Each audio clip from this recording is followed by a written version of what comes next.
Good morning to everyone. Today we're going to analyze AUD ahead of critical US data releases, the non-farm payrolls today, and also the CPI release on Friday.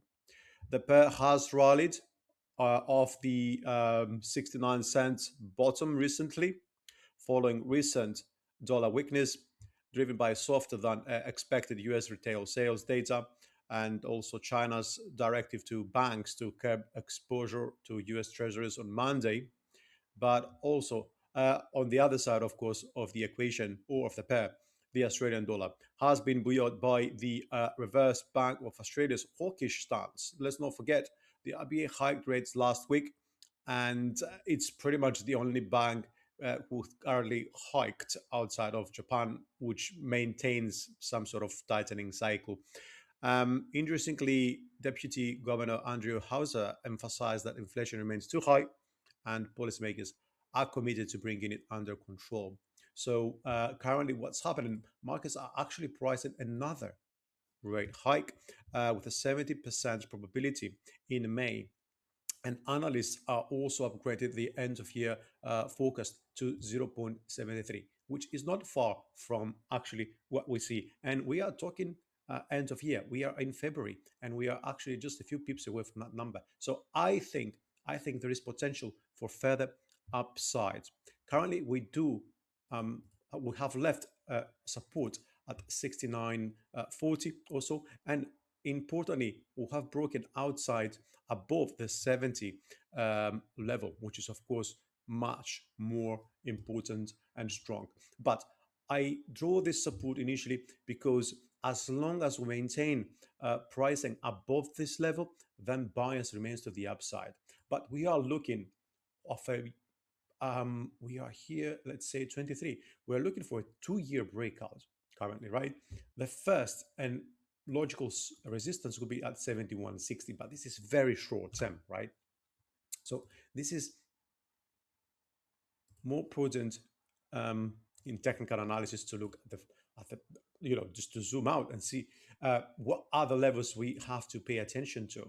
Well, first of all, we have a cluster here because this particular Fibonacci brings us above the 50 and very close to the prior resistance level, right? So that's one thing to remember. The other thing to note is that the 61.8 Fibonacci retracement is at 72.16. Then you have the 78.6 and the 100%, of course. But importantly, we do see a few things. Number one, we see a divergence on the RSI and prices are moving to the upside. The question is, are we going to see prices extending up to 61.8? I think it's likely. Why? Because if you use your Fibonacci extension tool from this particular leg to the upside, including its pullback, we're going again to see something interesting. The first thing, the 61.8 Fibonacci extension comes exactly at the prior support or the 50 Fibonacci. This is a magnet zone. But more interestingly, there is also the 61.8 slash 100 Fibonacci extension at 72.16. It's pretty much exactly the same level.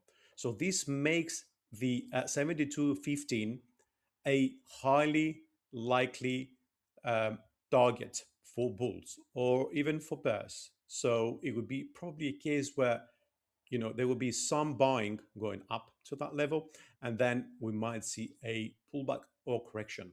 But still, and if we look at it from a Elliott wave perspective, because we should always actually do that since we are talking about impulses, perhaps 1, 2, 3, 4, and 5. Yeah, and why the three here, which typically is not the case, we might just be looking at a correction instead of a 5 wave leg. But as long as we maintain pricing above 67.20, then this is an impulse, okay? And why do I say this? Because typically our third wave extends beyond the 100 Fibonacci, okay? But either way, now we'll look at this as the third wave since we have momentum accelerating at its highest over a period of, well, I would say quite a few months. And the idea is to let it play to the upside. You could sell the peak and you could buy the dip. and then the extension could perhaps take us much higher. This is one of the scenarios, of course, and why it's the first one I present is because currently we see momentum drawing out up, and we have a critical magnet zone a little bit further up, which I repeat is very, very important. Now, another interesting thing that I'm actually focusing on as well is the 100% of that leg to the upside, which brings us at the previous top. When markets are structurally and fractally connected, then the chances of something being triggered is the chances are much higher. So this is why I do mention that. We ought to also pull out a channel over here, because on potentially the way up and the way down, we are likely to meet resistance and support. Okay, unless if we see this acceleration to continue to the upside and could perhaps see something like this, then we do the fourth and then we do the fifth. So this could be the case where we might even extend it to 80 cents, not just the 73 some analysts forecast by the end of this year. So, given the technical outlook, and also I would say not just technical but fundamental monetary policy, primarily, I think I expect prices to extend towards initially the market zone, okay, and then from there we see the reaction and how we can play this forward. It's worth noting that these Fibonacci clusters are very important levels, and they are, I wouldn't say classical sort of levels, but at least more likely to offer rejection, since we have two different methods that point to the same level.